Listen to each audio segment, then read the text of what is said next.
Dear friends, welcome to our channel. We are very happy to share with you different stories about love and betrayal from around the world. So now let's begin today's story journey. The breeze gently caressed the maple trees on Montreal's streets. Nathaniel sat in a corner of La Belle Époque restaurant, one of the most expensive French restaurants in the city. He looked at his watch. He had been waiting for 2 hours and 45 minutes. The waiter came over for the fourth time, asking if he needed another drink. "Another Scotch whiskey. Thank you," he said calmly, with no trace of impatience in his voice. The waiter nodded and left, with a look of sympathy in his eyes. Nathaniel was a senior structural engineer in Montreal's municipal engineering department. He had been married to Audrey for 7 years.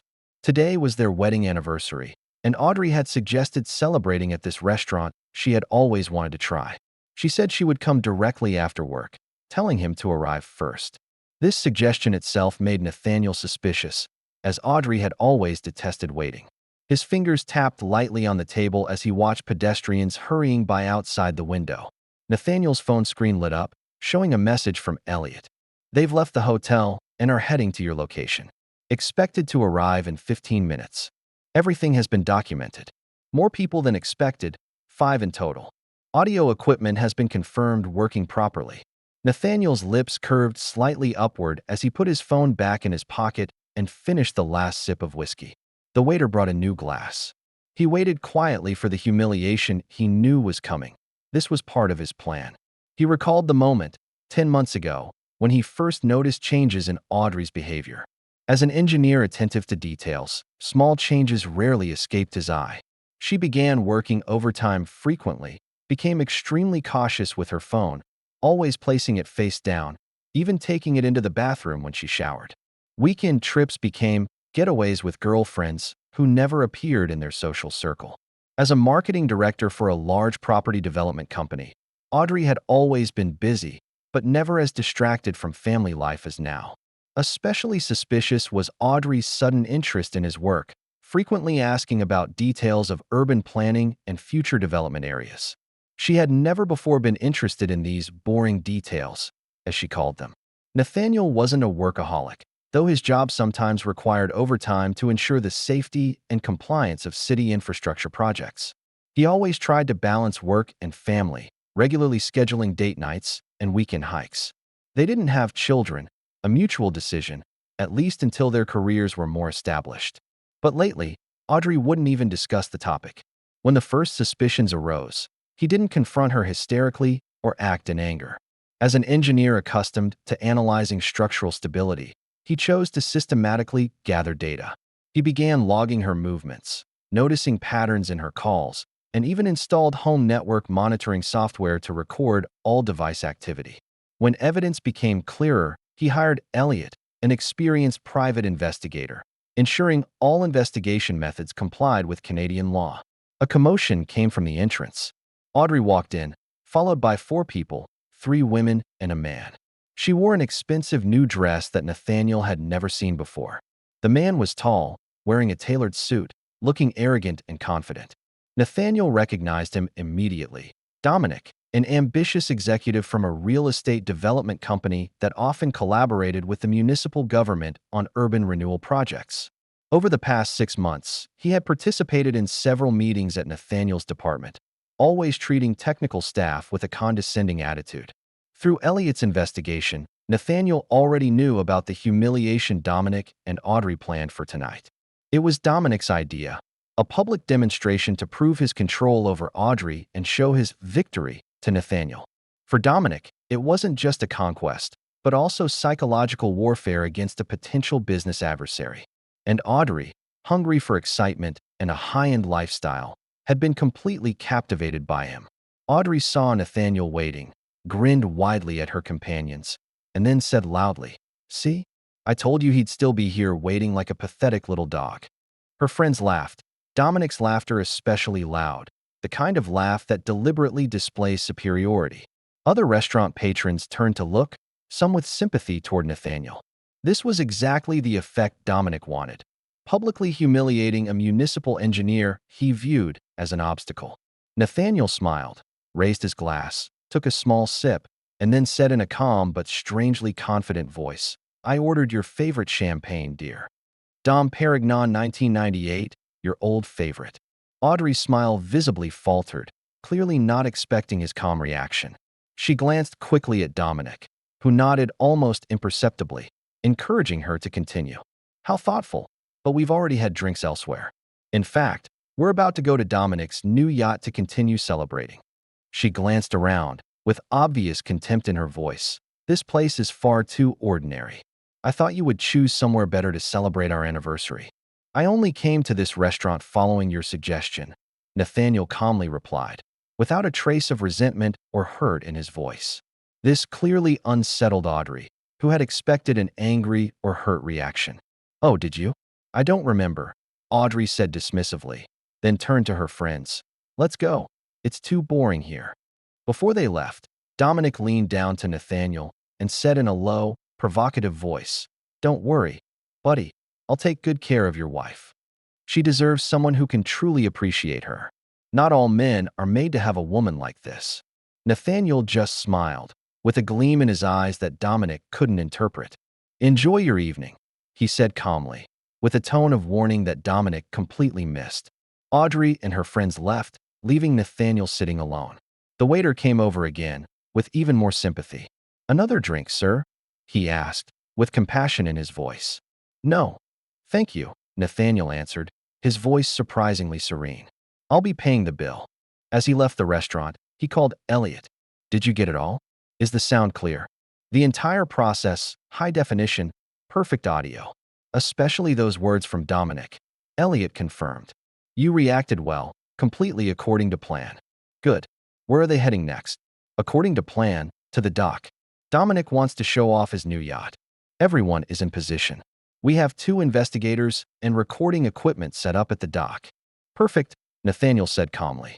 "Let them continue tracking. I'm going home to prepare the final part. This game is almost over." Back at their home in the Western Island suburbs of Montreal, Nathaniel entered his specially set up secret studio. This room appeared to be a storage room, but was actually the command center for his investigation over the past few months. The walls were covered with photos, timelines, and relationship diagrams, showing the complex network between Audrey and Dominic. He opened a standalone laptop, not connected to the home network, and checked the latest evidence. Over the past few months, he had collected a wealth of evidence through various legal channels. Screenshots of messages between Audrey and Dominic, videos of their dates at exclusive hotels, records of gifts and dinners paid for with Dominic's corporate credit card, and even recordings of them in private settings. The most disturbing discovery was that Dominic wasn't involved with Audrey merely for sentimental reasons. Through Elliot's thorough investigation, Nathaniel discovered that Dominic had a carefully planned business strategy, developing relationships with multiple married women, especially those who could help in his business. As marketing director for a large property company, Audrey could influence whether her company collaborated with Dominic's development projects, which marketing budgets were approved, and which high-end clients were approached. Dominic's pattern was always the same. He would identify women valuable to his business, especially those who might be dissatisfied in their marriages. He would then orchestrate chance encounters, showcase his wealth and influence, and give them the attention and excitement they might be missing in their marriages. Once the relationship was established, he would gradually guide them to provide business information or help, while making them believe the relationship was special and genuine. Even more shocking, Nathaniel discovered that Audrey had already begun helping Dominic obtain confidential information, including accessing some municipal construction plans through Nathaniel's computer. One night, he pretended to be asleep and secretly observed how Audrey took his work laptop, downloaded files, and took photos of the screen. This wasn't just a betrayal of their marriage, but also of her professional ethics, and might even involve illegal activities. Nathaniel didn't actually discover this betrayal by accident. As a structural engineer, he was accustomed to noticing how small cracks could indicate larger structural problems. He noticed a series of subtle changes. Audrey reducing physical contact with him, always taking her phone to the bathroom, showing new discontent with his income and career prospects, suddenly becoming enthusiastic about his work projects, especially those involving urban development. When he first discovered that someone had used his computer at home, he didn't confront directly, but began his own investigation. He installed legal monitoring software and recorded how Audrey searched through his files, took photos of sensitive documents displayed on the screen, and then sent them to Dominic using encrypted applications. These files contained upcoming urban development zoning changes, infrastructure plans, and land valuation data. Information that was invaluable to a real estate development executive like Dominic, helping him purchase properties in key areas ahead of time or adjust development plans. What made Nathaniel feel most betrayed wasn't just the affair itself, but Audrey's willingness to use their marriage and his profession for gain. In one recorded conversation, Dominic even hinted to Audrey that once his new project was approved, they could consider a more permanent arrangement, and Audrey readily accepted this suggestion. Nathaniel systematically organized all the evidence, cross-verifying each piece of information, ensuring everything was stored in an orderly manner in multiple encrypted backups.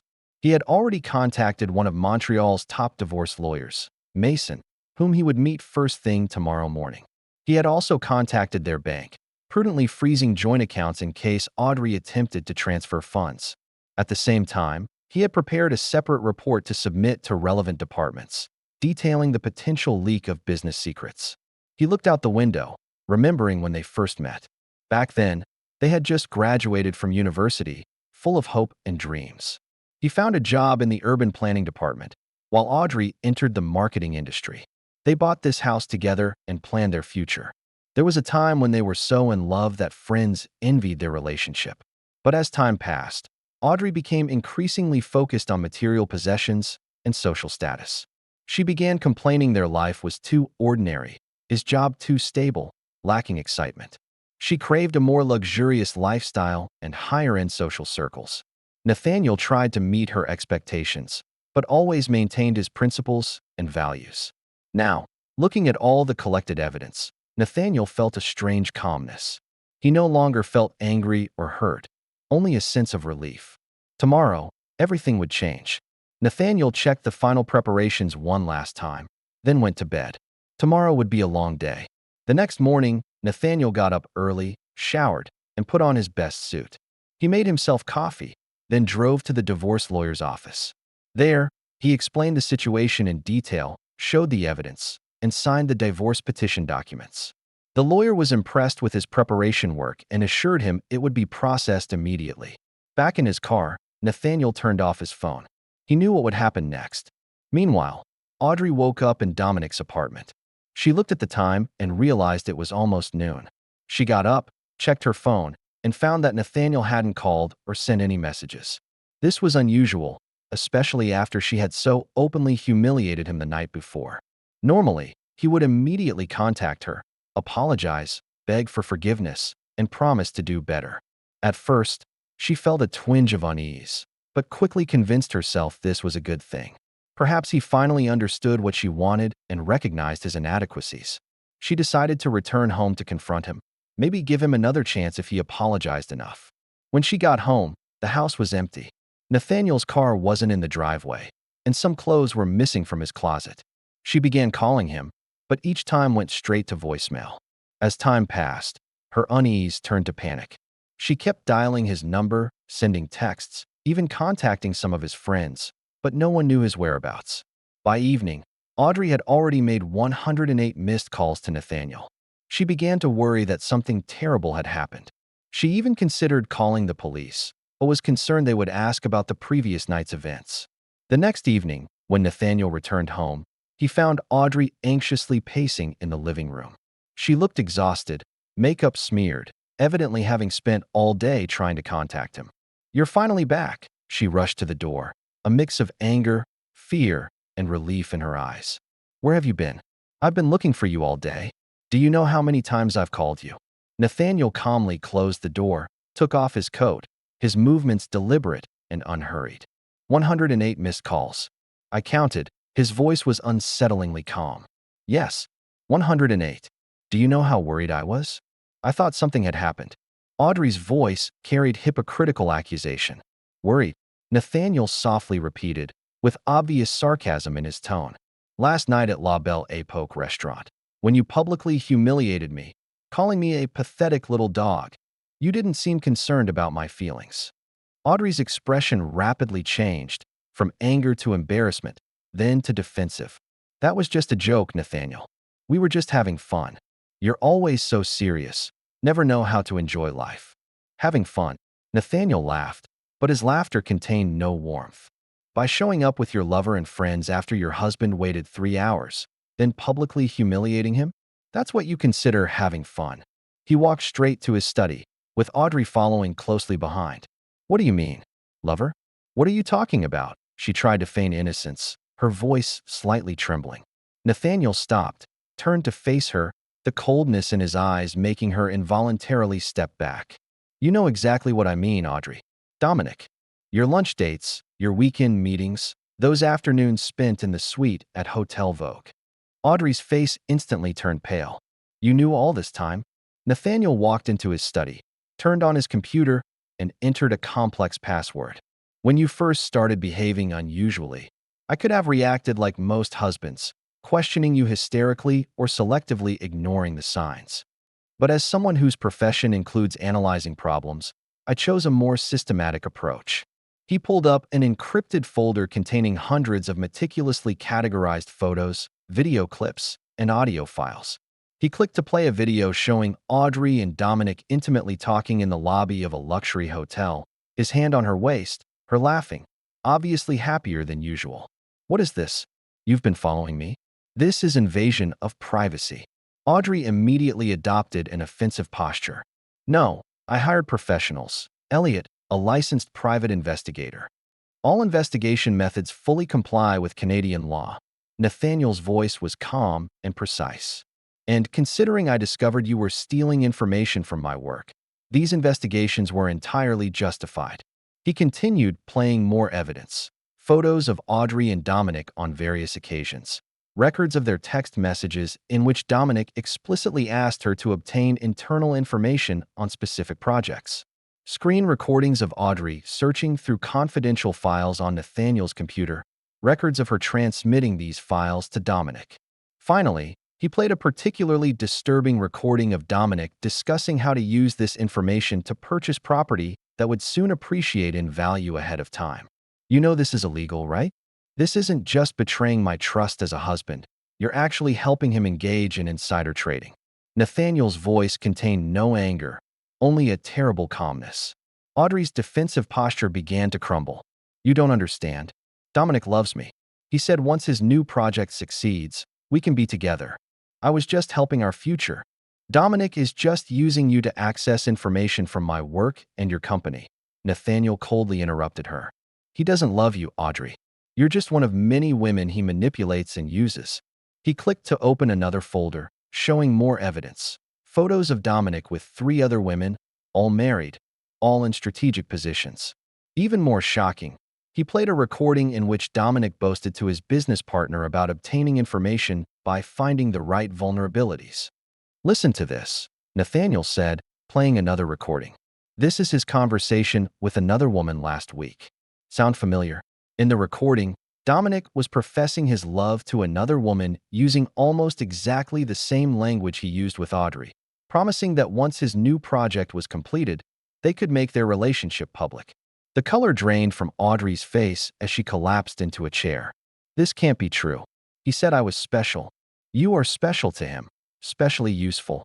Nathaniel's voice showed no sympathy, only cold facts. I not only know about your affair, I also know all the details of your plan to humiliate me last night. I heard your calls. I know it was Dominic's idea, and you eagerly agreed. The reason I still showed up at the restaurant was because I wanted to see how far you would go. I can explain. Audrey's voice was barely a whisper, tears beginning to slide down her cheeks. I made a mistake. We can fix this. I can change. No, Audrey, we can't. Nathaniel's voice didn't waver. He took out a stack of documents from his briefcase and placed them in front of her. This is the divorce petition. I've already filed it today. My lawyer, by the way, one of the best divorce lawyers in town, believes that given this evidence, it will be a relatively quick process. You can't do this. Audrey suddenly stood up, shouting, her emotion rapidly shifting from sadness to anger. I know I made a mistake, but you can't just end 7 years of marriage like this. We can go to counseling. I can prove I really regret it. Regret what? Betraying me? Or regret getting caught? Nathaniel's voice was calm but powerful. And this isn't just about our marriage. I've submitted a detailed report to your company, explaining how you violated confidentiality agreements and leaked business secrets to Dominic. They've already begun an internal investigation. At the same time, I've submitted a report to the Municipal Ethics Committee about how Dominic attempted to obtain inside information through improper means. Audrey's face turned whiter than paper. You can't do this. You'll ruin me, ruin my career. No, Audrey. Nathaniel's voice was calm and firm. You ruined yourself. I'm simply refusing to be a victim or accomplice to your actions. You made your own choices. Now you must face the consequences. He picked up his briefcase and a suitcase that was already prepared. I'll be staying at a hotel tonight. You have 3 days to pack your things and leave this house. According to our prenuptial agreement, the house was purchased by me before our marriage and is entirely my property. As he was about to leave, Audrey grabbed his arm in one last desperate attempt. Please, Nathaniel, at least give me one chance. We can start over. Nathaniel calmly freed his hand from her grip, his gaze so determined that Audrey involuntarily stepped back. No, Audrey, there will be no new beginning. You didn't just betray my trust as a husband. You used our marriage to obtain information, possibly violating the law. Some lines, once crossed, can never be uncrossed. This is that line. You planned all this. Audrey suddenly realized. You knew about our plan for last night. You deliberately let us humiliate you. Yes, Nathaniel simply admitted. I needed to see your true face, needed to confirm my decision was correct. Now I'm certain. He turned toward the door without looking back. Don't try to contact me, except through lawyers. Goodbye, Audrey. As the sound of the door closing echoed through the house, Audrey finally collapsed, falling to her knees and sobbing. And Nathaniel, walking in the night, felt a strange relief. No joy, no sense of triumph, but a certainty. He had made the right decision, and he would not look back. For certain betrayals, there is no forgiveness, only cutting off and moving forward. Dominic stood on the deck of his new yacht, holding a champagne glass, admiring the sunset over the St. Lawrence River. His phone rang. It was Audrey's number. It was her 23rd attempt to contact him today. He sighed and let the call go to voicemail again. He had been avoiding her calls since learning, 2 days ago, that she had been suspended from her company pending investigation. He didn't need this trouble. He had already obtained all the information he wanted from her. The upcoming urban planning changes that would allow him to purchase property that would soon significantly increase in value. To him, Audrey was just one of his many sources of information. She was beautiful, easy to manipulate, and, due to her husband's position, especially valuable. However, now she had become dangerous. If her company confirmed she had leaked information, the investigation might extend to him. He needed to cut all contact with her immediately. Meanwhile, Audrey sat in the small apartment she had temporarily rented, desperately trying to contact Dominic once more. Since Nathaniel revealed everything, her life had rapidly unraveled. Her company had suspended her position and was investigating whether she had violated confidentiality agreements. Her friends, those who had laughed along with her at Nathaniel in the restaurant, now weren't answering her calls. Most painful was Dominic's complete disappearance. At the moment she needed support most, he was nowhere to be found. She began to wonder if what Nathaniel said about Dominic just using her was true. Her phone rang, and she hurriedly answered, hoping it was Dominic. Audrey, asked an unfamiliar female voice. Yes, this is she. I'm Paige, HR Director at Sunrise Properties. We need to talk about your recent interactions with one of our executives, Dominic. Audrey's heart sank. What she feared most was happening. I don't understand what you mean, she tried to play dumb. We have received several complaints alleging that Mr. Dominic used his position to develop inappropriate relationships with female employees of business partners. Your name appears in these complaints. Given your current situation at your own company, we thought you might be willing to share your experience. Audrey fell silent. She suddenly realized she was just a piece in Dominic's carefully orchestrated game. She recalled Nathaniel's words about how Dominic approached other women in the same way. Are you still there, Ms. Audrey? Yes, I'm here. I need to think about this. Of course. Please respond after you've considered it. But remember, cooperating could benefit your professional future. After hanging up, Audrey sat there, feeling complete loneliness and betrayal. She picked up her phone again, dialed Dominic's number, and this time left a voicemail. "I know you're avoiding me, Dominic. I just received a call from company HR. It seems I'm not the only one. They know, Dominic. I want to know if you ever cared about me, even for a second." She put down the phone, tears streaming down her face. She once thought Nathaniel was too ordinary, too safe, without enough ambition. Now she realized his stability and honesty were precisely the qualities she had scorned, and how precious they were. Dominic immediately deleted Audrey's voicemail after listening to it. He quickly called his lawyer. "We have trouble," he said. "Company HR has started investigating those relationships. I need you to develop a response plan." "What relationships exactly?" the lawyer asked. "Personal relationships, professional. Nothing important, just need to be handled properly." "You mean sexual relationships in exchange for business benefits?" the lawyer asked directly. "It's not like that. Just normal dating. With married employees of business partners?" Knowing there could be conflicts of interest, Dominic was silent for a moment. "Just some harmless flirting. What's the big deal? If it was just flirting, why is HR getting involved? Have they received formal complaints? Maybe someone misunderstood something. Listen, I pay you to solve problems, not ask these questions. Fine. First, stop all contact with everyone involved. Second, I need to know exactly what the allegations are." After hanging up, Dominic felt a twinge of unease. He had never thought things would come to this point. This was simply his way of doing business, leveraging people's weaknesses and desires to gain the information and influence he needed. He had never considered the consequences. The next morning, Dominic walked into his office and found the atmosphere unusually tense. His assistant avoided his gaze, and colleagues stopped talking when he passed. When he reached his office, the CEO was waiting for him. "Dominic, close the door," the CEO ordered. Dominic obliged, feeling an ominous premonition. "Do you know why I'm here?" the CEO asked, his voice calm but threatening. "I guess about those ridiculous allegations." "Ridiculous?" "We have received 4 formal complaints accusing you of using your position to develop inappropriate relationships with female employees of business partners to obtain business information, including the wife of a municipal engineer who has now reported to his department about possible information leaks." Dominic's face turned pale. Nathaniel had taken action. "It's all a misunderstanding," he tried to explain. "Just normal social activities." "Is it? And these?" The CEO pushed a stack of photos and printed text messages towards him. "This doesn't look like normal social activity, Dominic." The photos showed him with different women in intimate situations, and the text messages clearly indicated his intentions and promises. "This is my private life," he argued, "not related to work."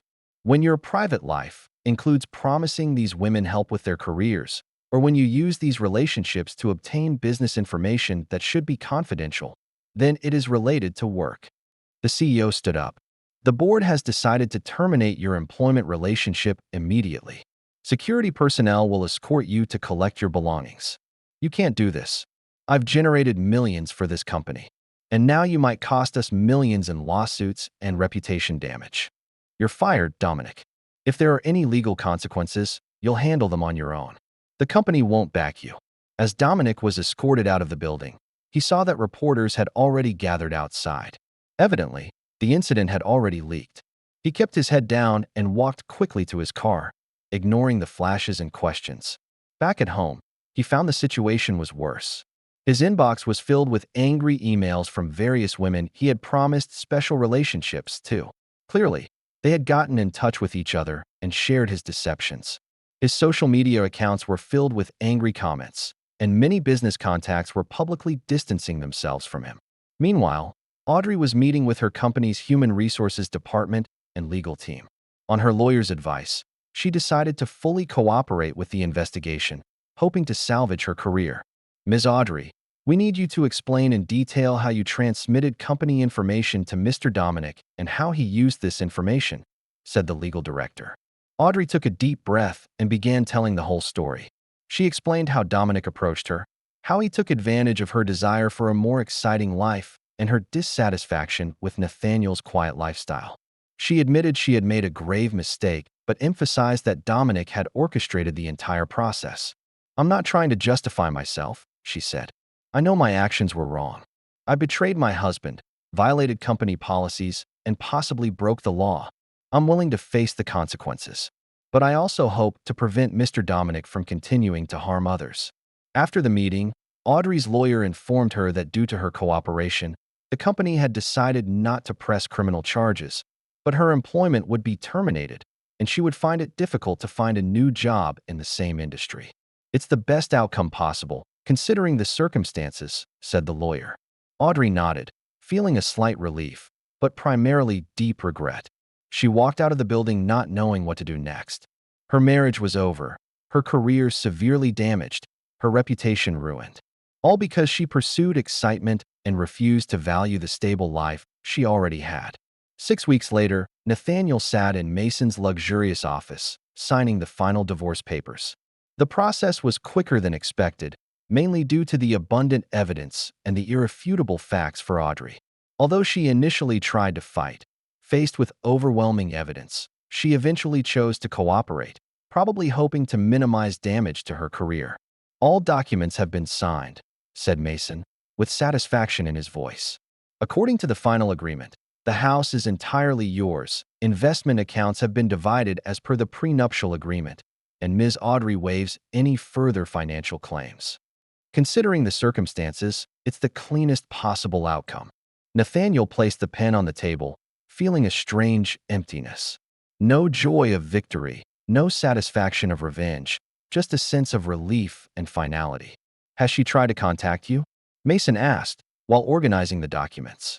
Almost daily for the first 2 weeks, but I insisted on communicating only through lawyers. Now she has stopped, Nathaniel calmly replied. Wise decision. Mason nodded, then hesitated a moment. Her lawyer mentioned she wanted to express apology and regret. If you're interested. I'm not interested. Nathaniel's response was very clear, without any hesitation. Apologies mean nothing to me. Her regret is only because she was caught and faces consequences, not because she's truly sorry for what she did. Mason nodded, not pursuing the topic. There's one more thing you should know. I've heard she's left Montreal and accepted a lower-level position at a small company in Toronto. Considering her current reputation in the industry, it's probably the best job she could find. Nathaniel showed no sympathy or satisfaction. She made her own choices, was his only comment. Leaving the lawyer's office, Nathaniel walked through the streets of downtown Montreal. The April sun shone gently, the winter snow had completely melted, and the city displayed new life. The city was different for him now. Every corner seemed to hold memories related to Audrey. But he wasn't going to run away or leave. This was his city, his home, and he refused to let betrayers take it away. His phone vibrated. It was a news notification. Real estate executive Dominic faces multiple charges of business fraud. Nathaniel wasn't surprised. The information he provided was just the beginning of the investigation. Once authorities began digging into Dominic's business practices, they discovered more irregularities than Nathaniel knew about. However, Nathaniel didn't care about this. He didn't open the news. His revenge wasn't about destroying Dominic or Audrey, but about refusing to be a victim and decisively cutting off those who betrayed him. For him, the best revenge was moving forward, rebuilding, not immersing himself in past betrayal. 8 months later, Dominic's career completely collapsed. His once arrogant posture and confident smile were replaced by an exhausted face in court. As the investigation progressed, authorities discovered a corruption network far more extensive than initially imagined. Not just obtaining business secrets through affairs, Dominic was also involved in bribing government officials, forging documents, tax evasion, and defrauding investors. His legal team was initially confident, believing they could win the case with delaying tactics and technical defenses. But as more witnesses came forward, including several women he had manipulated, his situation rapidly deteriorated. The final blow came from one of his close business partners, who, to obtain a reduced sentence, provided crucial evidence for conviction. Dominic was sentenced to 7 years in prison, confiscation of all illegal gains, and payment of substantial fines and compensation. His development company was forced to declare bankruptcy, and all projects were suspended. That luxurious yacht he had boasted about was seized and auctioned to pay part of the compensation. During the sentencing in court, Dominic tried one last time to appear arrogant and indifferent. But when the judge read out the severe condemnation of his business practices, his mask finally crumbled, revealing true fear and despair. Mr. Dominic, the judge summarized before pronouncing sentence, you have not merely violated the law, you have systematically exploited the trust and feelings of others to satisfy your own greed. Your actions have caused irreparable damage to the lives of many people. This is not just business fraud, it is a desecration of basic human dignity. Prison life was a nightmare for Dominic. The man who was once adorned with expensive suits and luxury watches now wore a prison uniform, stripped of all privileges. His charm and manipulative skills were useless here. In fact, they made his situation more dangerous. He quickly learned to keep a low profile, avoid eye contact, and try not to attract attention. For Audrey, the consequences were equally severe, though in different ways.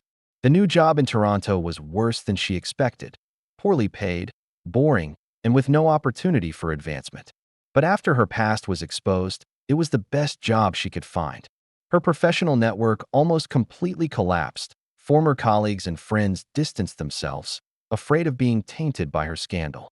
Material difficulties were just part of her problems. More painful was the social isolation and continued shame. Each time she tried to establish new social relationships, she faced a dilemma: be honest about her past and risk rejection, or hide the truth and live in fear of being discovered. Most of the time, she chose the latter, leading to a constant sense of insecurity and alienation. She had tried contacting Nathaniel several times, not to reconcile or get back together, but for some form of relief, an opportunity to express sincere regret. But his silence was absolute, cutting off all contact with her except for necessary communications through lawyers. This decisive rejection was more painful than any conflict or accusation. It conveyed a clear message. To him, she no longer existed. Sometimes, on sleepless nights, Audrey reflected on all she had lost: a stable marriage, a successful career, a comfortable home, a man who once respected and trusted her. And all for what? For momentary excitement and false promises? For the sweet words of a man who never really cared about her? She tried to convince herself she had changed, that she had learned from her mistakes and become a better person. But deep down, she knew this change was mainly due to fear and consequences, not true moral growth. If she hadn't been caught, she probably would have continued that double life, continuing to betray the man who once loved her. Audrey considered more than once starting over, moving to another city, even another country, changing her name, creating a completely new identity. But she knew that wherever she went, her past would follow her. Not because of external records or traces, but because of the mark inside her. What she couldn't escape wasn't Nathaniel's condemnation, but her own judgment of herself. A year and a half later, on a clear Saturday, Nathaniel stood on the balcony of his new apartment, overlooking the beautiful view of downtown Montreal. After the divorce, he sold that house full of memories and moved into this modern apartment downtown. Here there were no shadows of the past, only a space he had created himself. His career was thriving. Due to the professional integrity demonstrated in the Dominic case, he had been promoted within his department and now oversaw safety standards for all major infrastructure projects. This position brought more responsibility, but also gave him greater influence to ensure the city's development was both safe and ethical. His phone rang. It was a message from a colleague. Seen the news? Dominic was attacked in prison. Resuscitation attempts at the hospital failed. He's dead. Police suspect it's related to one of the investors he defrauded. Nathaniel stared at the message for a long time, sensing his own reaction. No joy, no satisfaction, not even anger. Just a strange emptiness, a sense of a cycle finally closing. He wouldn't mourn Dominic's death, but he wouldn't celebrate it either. That man had no relevance to his life anymore. Just like Audrey, both were part of the past, a part he had completely cut off. He didn't reply to the message, but put his phone aside, deciding to continue enjoying the beautiful weekend. He had plans, a community project he was spearheading, building safe playgrounds for low-income families. This was how he found meaning now, by directly and tangibly improving others' lives. Just a few days ago, he had received an email from Audrey, sent to his work address. It was the first time in 2 years she had successfully contacted him.